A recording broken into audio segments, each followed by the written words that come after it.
Alright, welcome everybody back to another episode of good old Where the Water Tastes Like Wine. And if I do remember... Oh, come on, controller. What are you doing? Don't do this to me, honey. There we go. So we're gonna camp out with this young boy. Hopefully get a nice story with him, too.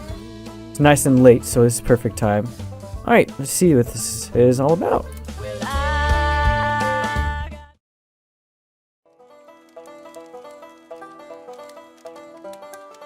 Hey, traveler. Come to join my fire again? Well, I guess I know you well enough to let you set yourself down for a spell. You remember Cass and Flip. You want to hear more about my travels? Well, sure, why not? Nothing better than trading stories around the fire, and I got stories. You got any stories that are a little sad? Oh, I feel like I have some sad stories in here. Okay, what are some, that's just spooky, man. The curse thing. This is hella sad. Yeah, let's let's go through this one. Story of the Chapman, his orchard, and his dog. I don't usually like the sad ones, but that sure was beautiful. Thank you. Wishes come true, huh? If I had to say, it'd be great to have red beans and rice cooked with some fatty bacon. Supposed to be a Mississippi River specialty, but I ain't never had it. Hey, tell me a funny story. You seem like you still got a sense of humor. You and your funny stories, man. What's up with that? Strange street lost in time. That's not funny, man. What's funny? That's happy, I guess. That's not funny. That's killer pigeons, I guess. Wait. About the killer pigeons, yeah, so it does update. That's interesting. Oh, and you can't tell the same story twice, right. Those aren't funny. You're not funny. Mason's lost. Man, all these are so sad.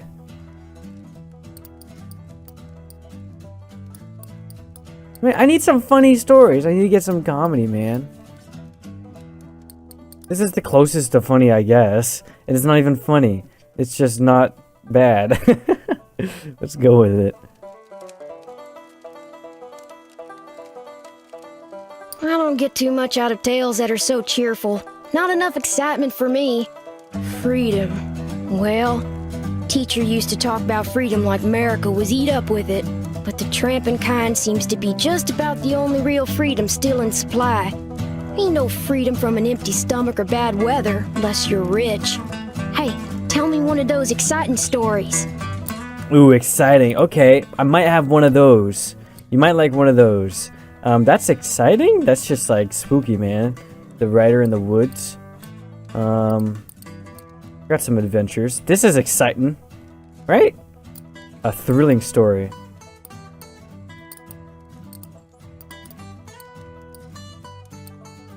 I mean, it's a toss-up between the fortune teller and the Rider in the Woods. I think I'm gonna go with the Rider in the Woods. I feel like Quinn would love this one. Maybe? We'll see. Were you trying to scare me? Well, you didn't go far enough. Traps and such like. Well, one time in Fort Worth, a feller tried to take Cass and Flip away. Said a kid couldn't look out for him proper like. That they were fat in Fort Worth and they were going to the pound so that he could find him a good home. Well, before I could much argue, Flip bit the hell out of that busybody and Cass and I joined in shortly. I don't think I ever seen a fella so surprised. Guess I ain't going back to Fort Worth no more. You got any happy stories? Happy stories. Okay, so this person is kind of opening up to me. That's kind of cool. Happy stories, man. I think I have a couple of those, maybe? The sun. No. No. Happy. I want happy. This is not happy. Man. Oh, this is happy. Hell yeah. With the girl and the strange stones and all that crap. That was pretty happy. Maybe? I mean, I would think so. Not sure I quite follow that one. This land sure is something, ain't it? I can't wait to see it all. Tramping like I do makes me realize the land's another kind of companion. It's always with you. Maybe things are so depressed because folks lost sight of that. Hey, do you got any really thrilling stories to tell? I'm hankering for one of those. I guess that didn't work out too well. But hey, thrilling. That's a spooky... Yeah, let's go for thrilling. I think this one's gonna be a pretty good one, maybe. I usually like the scary stuff, but your story needed more punch, I think. Trust. Well, I figure tramps are apt to trust each other, to a point. Sure, there are backbiters out there, but it's the folks who act respectable, the so-called upstanding ones that I keep an eye on. Oh, heck, the night's over already. I sure enjoyed talking to you, but I gotta get on. I think I'll see what's happening up the road this way. The tramping life suits me just fine. Every day is a venture. With things being so depressed, folks walk around like it's the end of everything good. But it ain't. Plenty nice things to see if you know where to look. Alright, so that's that night then. Oh my goodness, my eardrums are getting blown out from this game. Every time it kind of spooks me. Alright, so where should we head off to next? I mean, there's no real direction. I'm like, oh, I must go now. Here, this way. I guess let's just explore a little bit, right? Let's just find out where to go. That's Highway 30. Oh, hey. There's a story bit over here. I thought I got that last time. Maybe it's like random and it kind of respawns in certain places. Could be the case. The policeman in the truck in the corner... wait. Oh yeah, the policeman in the truck in the corner is having a pretty wild argument with someone on the other end of the radio. No, he keeps saying, no way! He says the radio finishes with a wild story about a dead woman and the yellow ribbon. I swear this is what happened, the cop over the radio insists. That's when it clicks. You know the story. It's a stranger version of the story of the elegant woman in the small town, with some bits left out and replaced. Ain't true, the cop in the truck sighs. If only he knew. So that's like the same exact thing we got last episode, but it was a different story. So those things must be like procedurally generated type of dealios, which is interesting, to say the least. Oh my goodness. So, yeah, odd. That's odd how that kind of works. But hey, it's cool, I guess. Whoa. Goodbye music, I guess. Really? There's no music? Okay, whatever. I see a place over here that has a story for me, though. Oops, man, I suck at whistling. Can't even whistle in real life, actually. I've tried, I just suck at it. Alright, let's go here. The storm swept in just before sundown, heralded by a purple sky and electricity in the air. He sought shelter alongside a grizzled farmer. All he can do is pace, muttering to himself. Can't just stay here. He looks up at you. My daughter was out down the road. He balls his fists. God. Fuck this! He hauls open the door, shielding his face from the fierce dust. He runs out into the storm. Oh, yikes. He's not having a good time. Sorry, I skipped the last one there for a second. I don't know why. Should we help him? I think we should. I think that would be pretty cool. Let's be the hero in this story. The dust scours your skin, and razor winds whip at your clothing. You struggle for breath.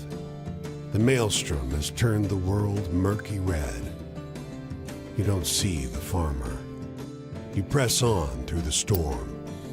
You see the farmer up ahead. He's on his knees. A great, dark shape made from swirling dust looms over him. You manage no more than a cough. The dust thing engulfs the man in his body. The storm whips faster. You can't breathe. You have to get back to shelter. You make it to safety, but don't manage any sleep. The storm settles in the early hours. You find the farmer laid out in the street, his corpse a shriveled mass. He has one arm stretched out in front of him, as if to crawl. Oh, jeez, that's brutal, man.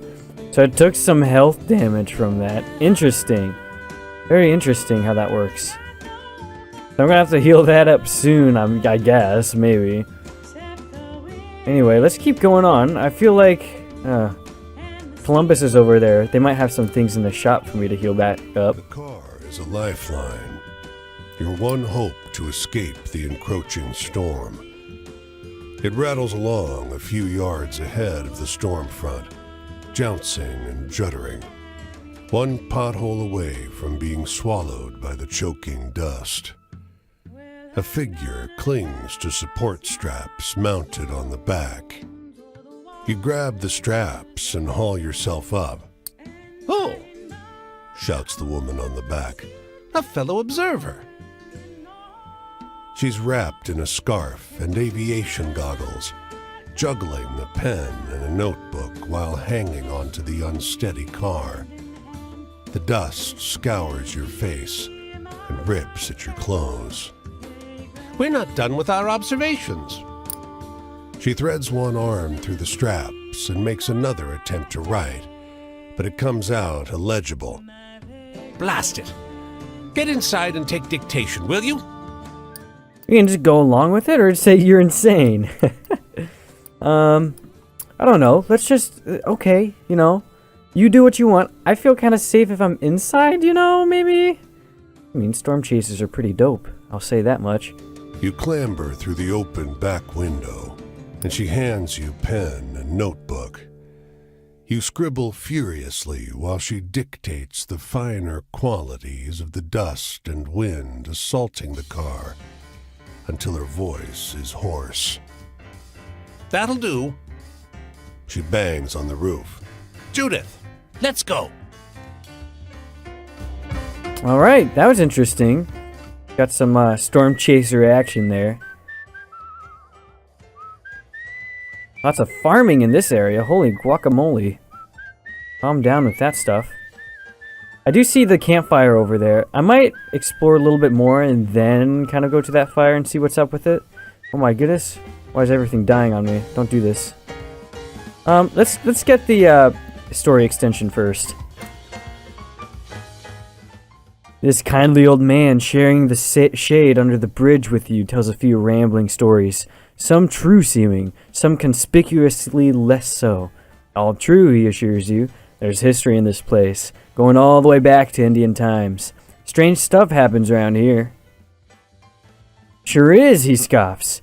And then, as if to prove himself right, he launches into a story about the fishermen and the fish-calling seagulls. And this one, you know, it's the story of the seagulls and the fishermen, but wider and stranger than you remember. See then? The old man laughs. So I ain't pulling her leg. It's all true. Yes, so. I heard it from you. It must be true. Story grew. Fish calling seagulls. So, can I see that? Oh, okay. So it tells you how much you know about the story with the little eye next to it. Interesting. With the killer pigeons. Okay, that's cool. I like this. I like this setup. Nice. Alright, what do you have to say? Yeah. Deep in the fields, you come across a group of young men clearing weeds and sod from a roadside plot. Pitchforks flying, weeds dying. You almost don't notice that the dark lump beside them is a dozing boy, lying smack dab in the middle of their work. There's an odd frenzy to the way these boys are ripping the sod apart. When they notice you approaching, they jog over and stand silently between you and their sleeping comrade. The youths share nervous looks. The oldest steps forward. Get going. He blurts, leveling a pitchfork at your gut. His hands are shaking. He seems serious. Seems like they're up to shady business, maybe. Shady business. Let's, let's probe for a little bit more information, maybe. Let's get a little risky here. You step closer, and the ringleader loses his nerve. He died. He blurts. He was sweating and crying, and he just fell over. They won't come get us with the truck till sundown. You realize now that the sleeper's been posed. The ashy shadow on his face wasn't cast by a tree. Yikes. So, that sucks. Hey, their friend just died and I got involved and I probably shouldn't have. But, hey, what's done is done. She waits by the ruined mill, in an overcoat 2 sizes too big. Look, over here. Look at this. She yells. This only happens once every 10 years, for Christ's sake. She grabs your hand, and you both look at the black gear rolling west to cover the sun. Look away or look at it? I'm gonna look away, because maybe that will be a bad thing for me. I don't know. I feel like both of these are gonna be interesting choices, maybe. You know it's dangerous to do that. You avert your eyes and make her do the same. She looks at you, out from under the brim of her hat, with wide eyes, deep and dark like black buttons, in her brown, weathered face. Look at her or look away? I guess let's look at her. Let's give her some, like, hey, wink wink. The cast of shadows rises up her body. She closes her eyes and nervously kisses you. Just lightly. Her lips slightly wet and barely parted. Her hand touches your cheek. She softens, widens. The darkness blacks out you both. Oh, that's sweet. But, like, what? I'm curious to see what was actually happening there. I'm sure there's some folklore that goes into that bad boy. Let's keep moving on here into the big city, Cincinnati. Ooh, hey. Story expansion over here. Don't mind if I do. This bar is crowded with people from every walk of life. Businessmen, young men in muddy overalls, and a crowd of girls in slinky dresses, preparing for their blood alcohol content for a night on the town. But it's the squat, sharp-eyed man in the fedora who catches your attention. He launches into a wild story about the trickster who lures humans in with magical stones. Halfway through he stops, recognizing the look on your face. You know this one. You tell him the story about the girl with the strange stones. That's it. I think you like mine more. So that's why I keep telling it my way, he says. Let's get another round. Do a competitive test on the other folks here, shall we? By the end of the night, the whole bar agrees. The new version is better. It might be because your new friend brought them all drinks. Nice. Hey, meeting some new people and making some more stories. That's sick, man. All right, let's go into Cincinnati, shall we? And let's maybe get some of something, some sandwich, ice cream, or some good old scrambled eggs. Get some protein, you know, a little bit. Nice. All right. The money went down, but hey, health went up. Let's earn some money. How about that? And then we can panhandle. Let's look for work. How about that? Doors close in your face one by one like giant dominoes. Boom, boom, boom. Bad luck today, or is it something else? Attempt pleasantries or change your outfit? Let's just change my outfit. Maybe it's the way I look. Maybe I'll just look like a piece of crap. You don't have much to change your outfit with, but you arrange various layers and tip your hat at a spunky angle. And next place, boom, yikes! That one was even more empathetic than the others. Oh, I guess that didn't work. Alright, let's do the Explorer. The corridors of Cincinnati's music hall reverberate with the sounds of an orchestra warming up for rehearsal. If we unbolt the light rig, we can crush them, says a voice up ahead. No, another answers. Hiding Baldy's baton will be sufficient to stop the din. That sounds shady. Don't know about this one. The tuxedoed men are slightly transparent.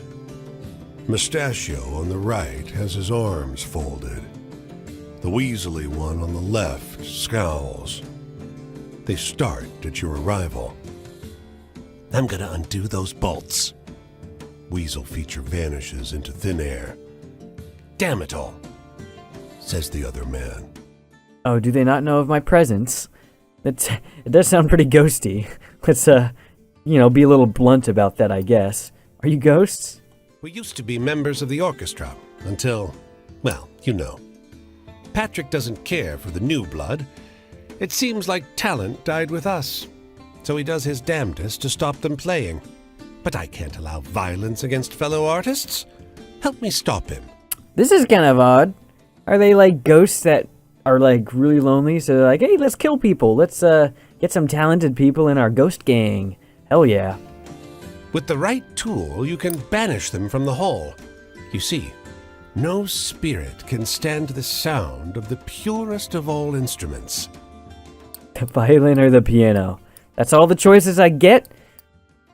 Alright, I like me a good violin, though.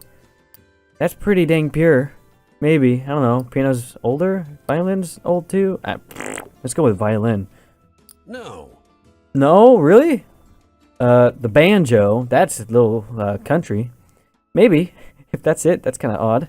No. No. The piano, really? No.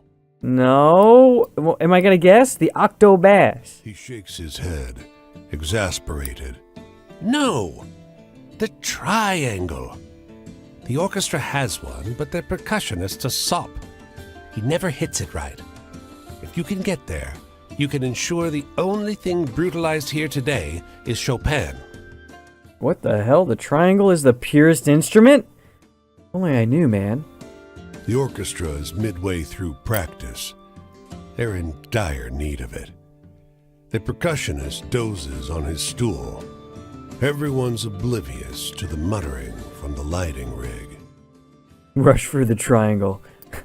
Just go out there and just smack that triangle, baby. You sprint down the aisle and elbow through the incensed musicians. The percussionist falls off his stool as you clamber over his xylophone. You grab the beater and bring it down onto the triangle, eliciting a pure, resounding note. And the rafters ring with laughter. The mustachioed ghost appears next to you, doubled over, invisible to the furious orchestra. I never thought you'd fall for that. The triangle, for God's sake.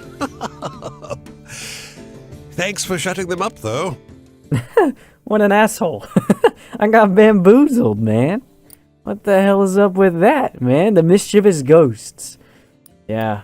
Why could I only see them? Whatever. What a bunch of losers, anyway. Alright, let's leave Cincinnati. That was a cool story. That was a little fun, wasn't it? There's a couple more stories over here. Might as well find out who these people are. Or the stories they have, I guess. Or the stories I'll create. Here. Can you find her? His voice is soft, cooing. He's lowered himself down so that his head is level with the two blonde-topped boys next to him. Can you find Grandma? They're pulling ears of corn off stalks with uncommon gentleness. Is Grandma a piece of corn? A little, concerning, I guess. We can approach or we can just watch. Observe from afar. I want to observe. Observe what's going on here. There she is. He points to a specific cob. It's enormous, but otherwise unexceptional. We gave her back to the corn, and now the corn has given her back to us. One of the boys, awed, reaches out with a reverent hand to touch the cob. Okay, what the hell? Did you kill Grandma and you buried her and grew some corn on her? Excuse me? That's kind of messed up. I'm not gonna approach them. They're probably gonna like stab me and like throw me in the cornfields. I'm not a fan of that. Let's just keep listening. This one's not for eating. The man continues. No, this one we keep. Come on, boys. We better get home before dinner time. Harvest starts tomorrow. He turns to lead his children back towards where you're standing. Okay. I'm gonna hide. I'm gonna be super sneaky. He's not gonna find me. No way, Jose. He seems beatifically distracted as he gingerly carries the pristine ear of corn in one hand, never noticing you. His children tail after him. One of them, his blonde mop of hair mirroring the bright yellow maize, seems to glance at you, but not really understand what he sees. And there it is, subtle but perceptible. A patch of red spots on his face, fuzzy and fungal, like the omnipresent rust that you've seen on leaves here and there in every cornfield. Except this one, of course. Are these, like, children of the corn? Literally. They're literally children of the corn. A family. Oh my goodness. That's kind of terrifying. But okay. That's fun. Wait a second. Let's move on. Corn farmer and his children. Yeah, that's not creepy at all, man. Alright. Let's keep exploring. I see the guy way down there. I might actually give him a visit. Baby buffalo lies tangled by a fence, wire biting into its flesh. Please, it says, I must reach the sanctuary before they find me. The light here has a thin quality. Colors are oddly muted. There's a taste of something old in the air. They were hunters of my kind. I am the last born. Every year it repeats. I must run. They must chase. It is the cycle that lets my people survive. You hear hoofbeats. A ways back down the road, a cloud of dust rises. The buffalo struggles. Please, help me. Do we free the buffalo, or do we just say, screw you, buddy, I don't want to get caught in this piece of crap. I might say screw you, buddy. As dickish as it may sound, I think I'm going to do it. He doesn't want to live. That would suck. He's just going to die. You know, delay the inevitable. I'm rationalizing at this point. The buffalo struggles against its bonds, grunting, until it yanks one leg free, then another. It lopes away, rounding the corner of the building just as a trio of riders emerge from the dust cloud. They draw up by you. Which way you go? Lie to them or tell them? I'm just gonna straight up tell them. Like, say, hey, there's the buffalo. Kill that bastard. That's so mean. I swear. I'm fine with animals. They're cool. Let's tell them, though. I'm curious to see how this will turn out. The lead rider, a smiling man with a goatee, tips his hat in thanks. The men whip their reins and charge after it. As they round the corner, you hear a sharp squeal, then echoing silence. There's a harsh chill in the air, as if something vital has left this place. Oh, maybe I did something very, very, very wrong. Kind of regretting my decision now. I had a lot of ways that I could avoid this. It gave me a lot of options, that's for sure. But I avoided that, saving this buffalo. Interesting. Move on, I guess. The last born buffalo. Ah! I feel kind of bad now. Alright, let's see if I can hitchhike. Hello!